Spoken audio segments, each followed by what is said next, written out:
Saludos amigos y amigas, bienvenidos a Historia para Primero de la ESO. Tema 6, el Antiguo Egipto. Mi nombre es Juan Jesús Pleguezuelo, soy profesor de Historia de Instituto y les presento esta serie de audios que contienen todo el temario de historia referente a primero de la ESO. Antes de empezar con el programa, dos indicaciones muy importantes. La primera, esta serie de audios ya han sido publicados en mi podcast principal, Historia con el Móvil, así que si te gusta el programa de hoy, puedes pasarte por ese podcast, que ahí encontrarás otro montón de temas que pueden ser muy interesantes. También, si te gusta cómo cuento la historia, puedes adquirir mi libro Como una historia en Amazon. Te dejo el enlace en las notas del programa. Pues sin más dilación, te dejo con el tema de hoy y espero que lo disfrutes. El tema de hoy es especialmente interesante porque es la época más misteriosa de la historia. El Antiguo Egipto, sin duda alguna, es la civilización que más misterios nos ha legado. Y además es la civilización más duradera, 3000 años de historia. La civilización egipcia, el Antiguo Egipto, abarca desde el 3000 a.C. al siglo I a.C. No ha habido pueblo, nación, estado, cultura, civilización, llámenlo como quieran, que haya durado 3000 años como sí duró el Antiguo Egipto. Decir Egipto es decir río Nilo, o sea, Egipto y río Nilo son casi sinónimos.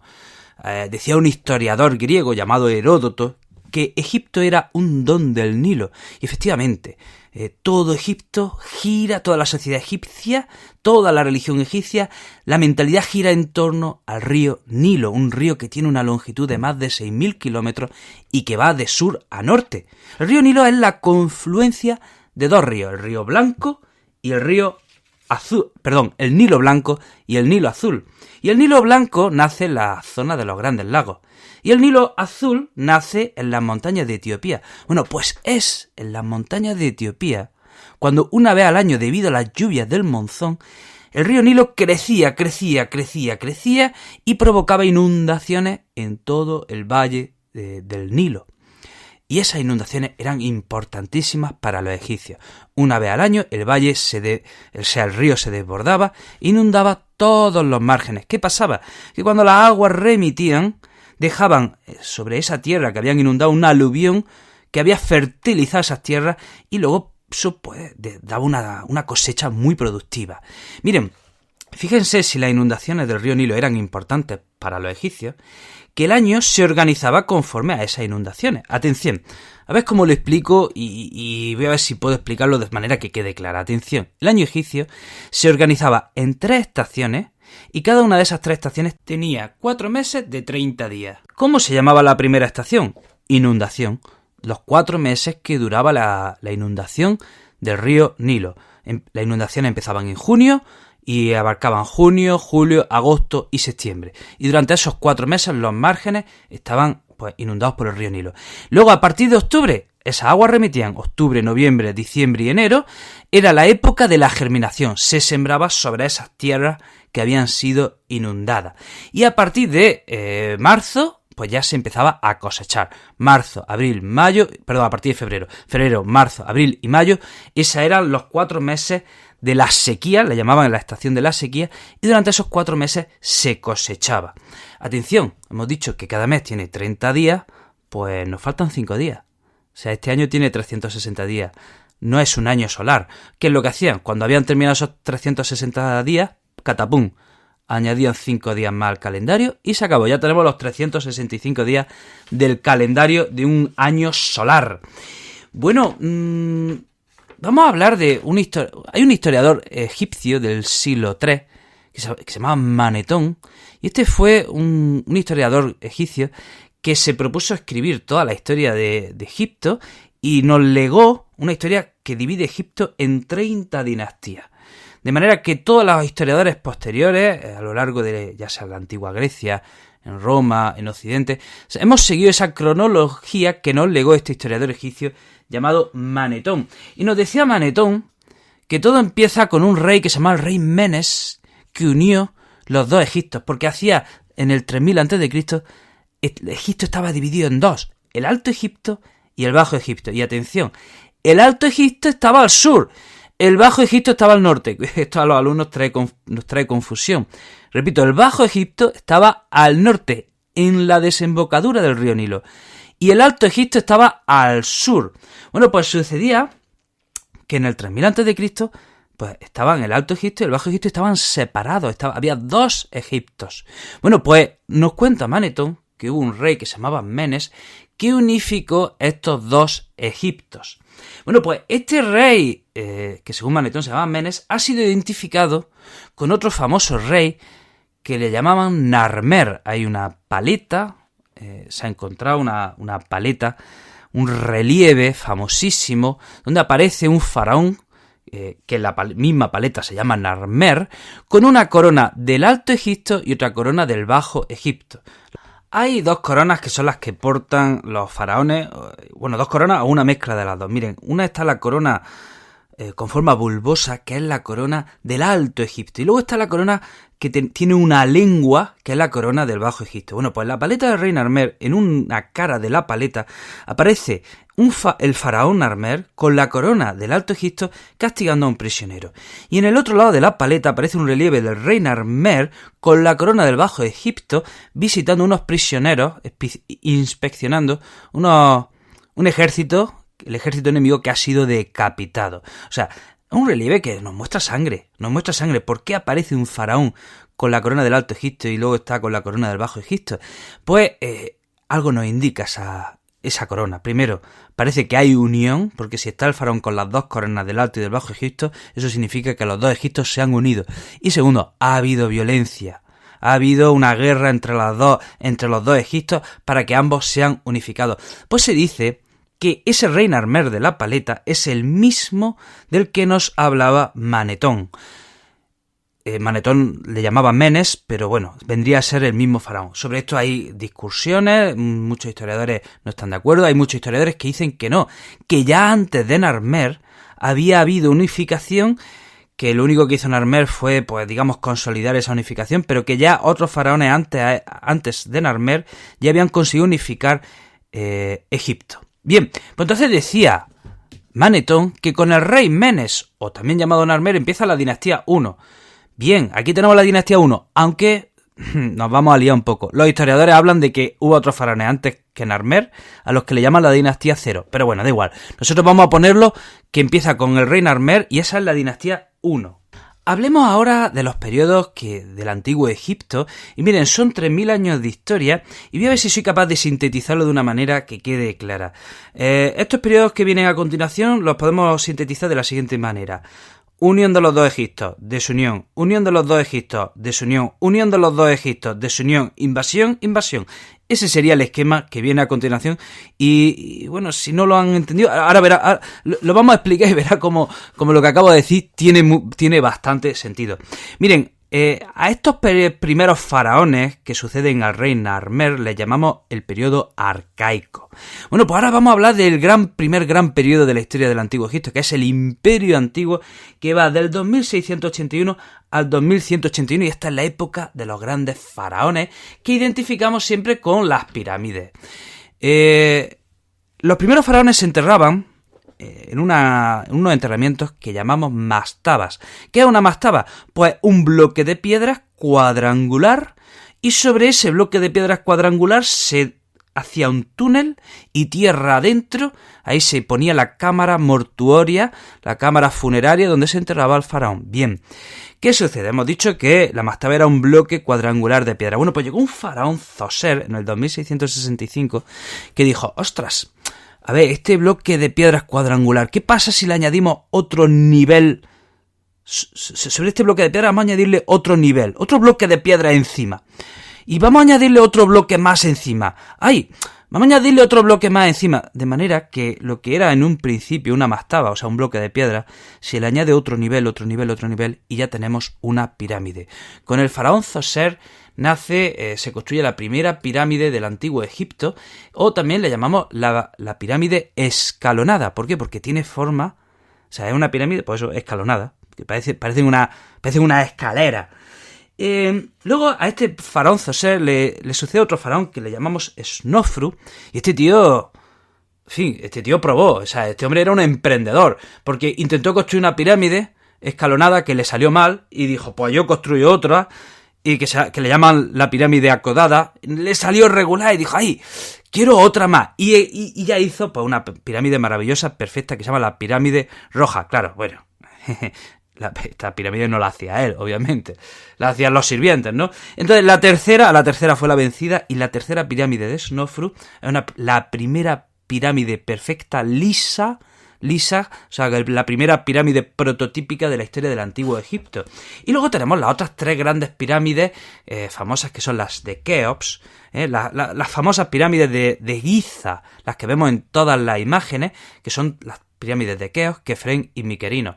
Para que no se líen, la pirámide de Keops es la más grande, la pirámide de Kefren es la mejor conservada, y la pirámide de Miquerinos es la más pequeña. Y la esfinge parece que pertenece al faraón Kefren. Bueno, pues estos son algunos de los grandes faraones del antiguo Egipto, del Imperio Antiguo, de la fase del Imperio Antiguo. Hemos hablado de Zoser, Snofru, Keops, Kefren, Miquerino, y luego el último gran faraón del Imperio Antiguo, atención, tiene un nombre gracioso, Pepi II. Esto en clase me va a dar chistes, esto me va a dar para hacer unos cuantos chistes con los alumnos. Que miren, el tío con el nombre llamado Pepi, el Pepi reinó durante 90 años. Dicen las crónicas que empezó a reinar con 6 años y llegó hasta los 100 años, así que su mandato duró 90 años. Bueno, pues este es el Imperio Antiguo, que va del 2681 al 2181. ¿Y qué viene ahora? ¿Qué hemos dicho que viene? ¿Este es un periodo de unión? Pues efectivamente, un periodo de desunión. Y a este periodo de desunión le llamamos primer periodo intermedio. Pero bueno, ¿cuánto dura? Dura unos 100 años, así que siguiente periodo, ¿qué sucede? Pues que es un periodo de ¿qué? Pues de unión, y este es el Imperio Medio, que va del 2000 del 2000 a.C. al 1800 a.C.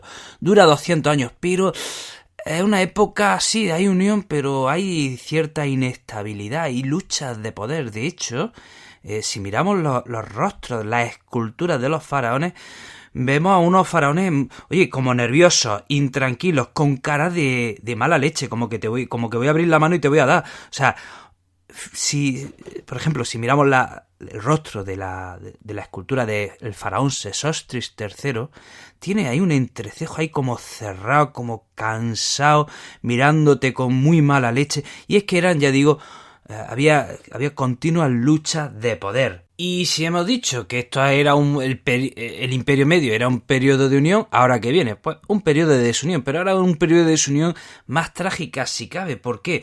Porque hay una invasión de un pueblo extranjero, que son los Hicsos, que se establecen en el delta del Nilo e invaden pues, la mitad del país. Entonces a este le llamamos el segundo periodo intermedio, pero en este caso, ya digo, es más trágico, porque hay una invasión que tiene casi la mitad del país. Y bueno, resultó que Tebas pues no se somete a los Hicsos. Tebas se rebela contra los Hicsos, que estaban, o sea, Tebas estaba al sur, los Hicsos estaban en el delta del Nilo, al norte, y tenían casi la mitad del país. Hemos dicho que Tebas pues se rebela contra los Hicsos. ¿Y qué es lo que hacen los Hicsos? Atención, a ver cómo explico esto. Resulta que al sur de Egipto hay un país había un reino, civilización, que le llamamos el reino de Kush, que era un reino muy rico, que controlaba el comercio, que controlaba materias, los objetos preciosos, que era, bueno, pues muy esplendoroso. Y resulta que ¿qué es lo que hacen los Hicsos? Quieren hacer una alianza con el reino de Kush, que estaba al sur, para entre los dos rodear a Tebas y machacarlo.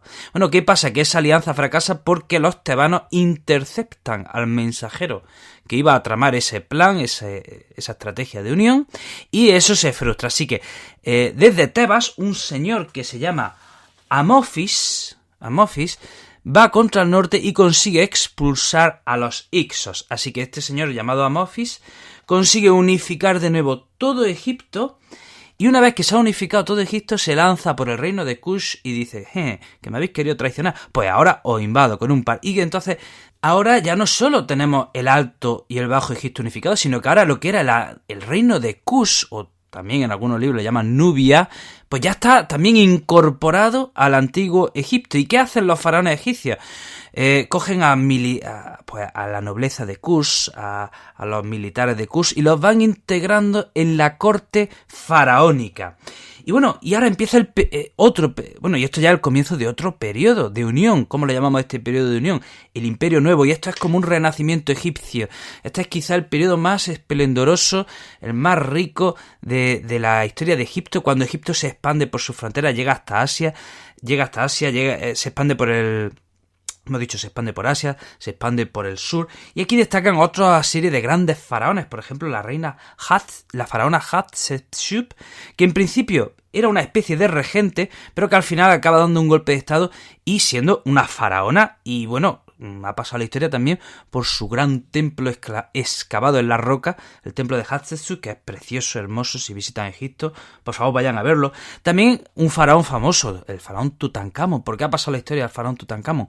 Porque esta tumba del faraón Tutankamón es la única que nos ha llegado intacta hasta nosotros, porque desde la mismísima antigüedad, ya en el antiguo Egipto, se saqueaban las tumbas, se saqueaban los ajuares funerarios, y sin embargo esta nos ha llegado por completo y hemos podido estudiarla y se conservan todos sus restos, y por eso ha pasado a la posteridad y es tan famoso el faraón Tutankamón. En este periodo, en el Imperio Nuevo, tenemos otro faraón muy famoso que es Akenatón. Miren, los egipcios pues creían en varios dioses, y en el Imperio Nuevo la deidad principal, el dios principal, era un dios que se llamaba Amón, que venía a ser casi lo mismo que Ra, ¿vale? Bueno, pues hemos dicho que los egipcios creían en muchos dioses y el principal era Amón. Bueno, pues ¿qué hace este faraón que se llama Akenatón? Dice que no, que a partir de ahora todos van a creer en un solo dios y que este dios es Atón. O sea, aquí tenemos la primera reforma religiosa de la antigüedad, y encima tenemos la primera religión, o de las primeras grandes religiones monoteístas. Había que rendirle culto a un solo dios. Luego, en cuanto murió Akenatón, todo esto se volvió a lo anterior. Sus sucesores eliminaron todo lo que había hecho Akenatón y se volvió al estado anterior.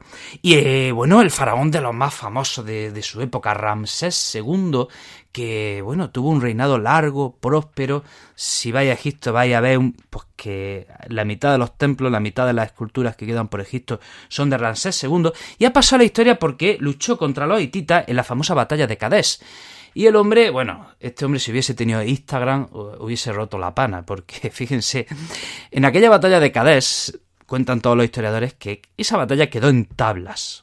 Bien, pues ¿qué hizo este Ramsés II? Pues mucho autobombo. Según las crónicas egipcias, atención, la batalla de Cadés discurrió de la siguiente manera. Estaban en mitad de la batalla luchando unos contra otros, cuando de repente los soldados egipcios se cagaron en los pantalones y huyeron, porque los hititas, los enemigos, eran muy poderosos, y los soldados egipcios huyeron y dijeron: ¡ay, que me pegan, que me pegan! Pero hete aquí que el faraón Ramsés II, él solo con su carro, se quedó en el campo de batalla contra miles y miles de hititas, y él solo venció a todo el ejército hitita. Ahí lo lleva. O sea, según las crónicas egipcias, el faraón Ramsés II solito liquidó al ejército hitita. Y ya digo, parece que esta batalla como mucho quedó en tabla y dio lugar a un tratado de paz, el primer tratado de paz de la antigüedad entre egipcios e hititas, para volver a un status quo y que todos estuviesen quietecicos. Y un detalle curioso es que durante el Imperio Nuevo los faraones ya no se enterraban en pirámides, se enterraban en un lugar que se llama el Valle de los Reyes, y eran cámaras funerarias excavadas dentro de la montaña. Y ahí en uno de esos enterramientos dentro de la montaña estaba la tumba del faraón Tutankamón. Y en ese Valle de los Reyes se llegaron a enterrar 30 faraones. Y hemos dicho, el Imperio Nuevo va terminando, va llegando a su fin. ¿Y qué viene ahora? Pues un periodo de desunión, porque además vienen invasiones de unos pueblos que vienen del Mediterráneo, que se llaman los pueblos del mar, y de nuevo tenemos división en Egipto. ¿Cómo llamamos a este periodo de división? Pues tercer periodo intermedio. Y en este periodo intermedio, que empieza en el año 946, en el delta del Nilo domina una dinastía libia. Los libios habían ido poco a poco escalando en la sociedad egipcia y ahora llegan incluso hasta ser faraones. Y tenemos dos capitales. Hemos dicho una al norte, que se llama Tani, y otra al sur, que se llama Tebas. Hemos dicho que en un principio domina la dinastía libia, pero ojo, fíjense, recuerden que al comienzo del Imperio Nuevo los faraones habían conquistado el reino de Kush, bueno, y habíamos dicho que los kushitas se habían ido integrando en la corte faraónica. Bueno, pues fíjense, curioso, en Tebas los kushitas habían ido también escalando posiciones y llegan a ser proclamados faraones. Así que tenemos a una dinastía kushita reinando como faraones en Egipto, y además llegan a unificar por poco tiempo todo Egipto. Y una curiosidad, recuerden que en el antiguo Egipto los faraones se enterraban en pirámides, en el Imperio Nuevo se enterraban dentro tumbas excavadas en la roca en el Valle de los Reyes. ¿Y qué es lo que hacen ahora esta dinastía kushita? Vuelve a utilizar las pirámides, y al sur de Egipto, lo que era el reino de Kush, o también conocido como Nubia, los faraones kushitas se vuelven a construir pirámides pequeñas, pero vuelven a construirse pirámides y llegan a tener 200 pirámides. Atención, durante 1000 años en esta región de Nubia, los grandes dirigentes se siguen construyendo sus pirámides y no son muy conocidas, por desgracia. Se han saqueado la mayoría, pero ahí siguen esas pirámides que, ya digo, no se conocen para el gran público. Y bueno, llegamos ya al periodo tardío, que viene a ser un largo ocaso de la civilización egipcia. Ojo, ya digo, el ocaso fue largo, 6 siglos todavía para terminar y desaparecer. Sucede que llegan los asirios y por un breve periodo de tiempo, en el año 671, ocupan Egipto. Los egipcios consiguen quitarse a los asirios de en medio, vuelven otra vez a unificarse, vuelven a expandirse. Llega un faraón, Neco II, atención, que encargó a los fenicios que dieran la vuelta a África. Toma ya, o sea, ya en el siglo VII a.C., los fenicios consiguen dar la vuelta a África. ¡Qué interesante! Y luego vienen los persas los persas invaden Egipto desde el año 521 al 401. Luego viene Alejandro Magno y ocupa Egipto en el año 332. Cuando muere Alejandro Magno y su imperio se divide, hay una dinastía que le llaman la dinastía Ptolemaica en Egipto. Y ya finalmente llegan los romanos en el año 33. Bueno, hasta aquí, amigos y amigas. Espero que te haya resultado interesante, espero que te haya ayudado a comprender un poquito más la historia de Egipto, esta fantástica historia de Egipto. Te recuerdo que tengo otros proyectos relacionados con la educación. Si quieres estar al tanto de todos ellos, puedes seguirme en mis redes sociales, ya sea en mi canal de YouTube, Profesor Inquieto, en mi cuenta de Instagram, El Profesor Inquieto, en mi página de Facebook, Juan Jesús Pleguezolo. Y no te digo más, te deseo lo mejor, te mando un fuerte abrazo. No te olvides de ser feliz y te espero en el próximo programa. Chao.